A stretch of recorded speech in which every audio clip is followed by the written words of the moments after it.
Hola oyentes de Radio Sefarad y bienvenidos a este informativo de hoy en el que me acompaña Raquel. ¿Qué tal? Hola Alejandro, hola a todos. Comenzamos con los titulares. Un cohete lanzado desde Gaza falla y cae cerca de un hospital en la franja. Israel destruye el lanzador. Trump afirma que Estados Unidos podría supervisar Venezuela mucho más de un año tras la caída de Maduro. Irán ejecutó a un hombre acusado de espiar para Israel. Condenan en Escocia a más de un año de prisión a una mujer y a su hija por acciones antisemitas. Estos son los temas que hoy les traemos al informativo de Radio Sefarad. Comenzamos con la primera de las noticias de los titulares. Un cohete lanzado desde Gaza hacia Israel falló en su trayectoria y cayó antes de llegar a territorio israelí, muy cerca de un hospital en la franja de Gaza, según informó el Ejército de Defensa de Israel, Tzahal. El lanzamiento fue detectado saliendo de Gaza City y las fuerzas israelíes reaccionaron rápidamente atacando el origen del disparo, destruyendo el lanzador desde el que se había disparado el proyectil. El ejército israelí condenó enérgicamente el intento de ataque, calificándolo como una acción terrorista dirigida tanto contra las fuerzas de defensa como contra el Estado de Israel. Además, las fuerzas de defensa de Israel publicaron un gráfico de la trayectoria del cohete que muestra cómo el proyectil se estrelló a unos 140 metros del hospital sin causar daños graves. En el mismo contexto, las fuerzas de defensa de Israel recordaron que en días recientes el ejército había atacado otra posición de Hamás en el norte de Gaza, que estaba siendo utilizada para ocultar un lanzador listo para disparar contra la ciudad de Sderot, en el sur del país. El ejército explicó que esta acción era parte de su respuesta a violaciones del alto el fuego por parte de Hamás, incluyendo múltiples incidentes de cruces ilegales en la línea amarilla y la negativa del grupo terrorista a desarmarse o cesar su control en la franja. El presidente de Estados Unidos, Donald Trump, afirmó en una entrevista con The New York Times que no está claro cuánto tiempo mantendrá Washington su supervisión sobre Venezuela tras la captura del presidente Nicolás Maduro, pero insinuó que podría ser mucho más tiempo que un año.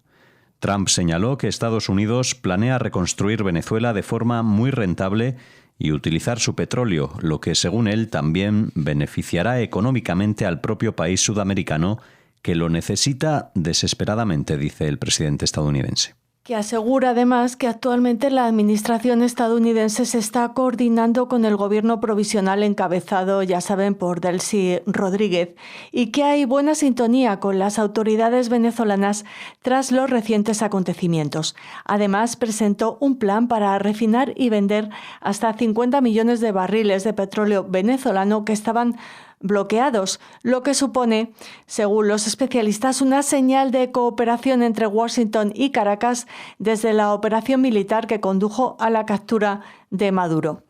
Irán ejecutó a un hombre acusado de espiar para Israel, tal y como informó Mizan, el medio de comunicación del Poder Judicial iraní, identificando al acusado como Ali Ardestani. Enredado en una guerra encubierta que dura décadas con Israel, Irán ha ejecutado a muchas personas a las que acusa de tener vínculos con el servicio de inteligencia israelí y de facilitar sus operaciones en el país. La condena a muerte de Ali Ardestani por el delito de espionaje a favor del servicio de inteligencia Mossad, al proporcionar información sensible del país, se ejecutó tras la aprobación del Tribunal Supremo y siguiendo los procedimientos legales, afirmó Mizan. Pues ya conocen la retórica del régimen de los ayatolás, un régimen acosado por esas manifestaciones que continúan en todo el país. Estas ejecuciones de iraníes condenados por espiar para Israel han aumentado significativamente en el último año, tras el enfrentamiento directo entre los dos enemigos regionales en junio, en medio de esa guerra de 12 días que incluyó ataques de fuerzas israelíes y estadounidenses a instalaciones nucleares de este Irán, que arde por las protestas, unas protestas de las que seguiremos hablando y que para muchos analistas presagian el fin del régimen de los ayatolás. Terminamos el informativo hablándoles de una mujer y su hija que fueron condenadas a más de un año de prisión en Edimburgo por manifestaciones en redes que un juez escocés, Charles Walsh, calificó como un profundamente perturbador material antisemita, racista y transfóbico. Shirley Crowell, de 51 años, y su hija Hannah, de 27, se declararon culpables de delitos de odio agravados por prejuicios raciales y religiosos cometidos entre 2021 y 2024. El caso involucró propaganda extremista, negación de la Shoah y amenazas contra judíos y otras minorías.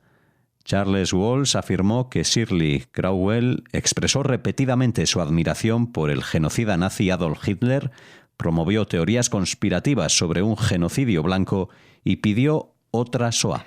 También utilizó símbolos y emojis neonazis, distribuyó publicaciones extremistas, profirió insultos racistas repetidamente, etc.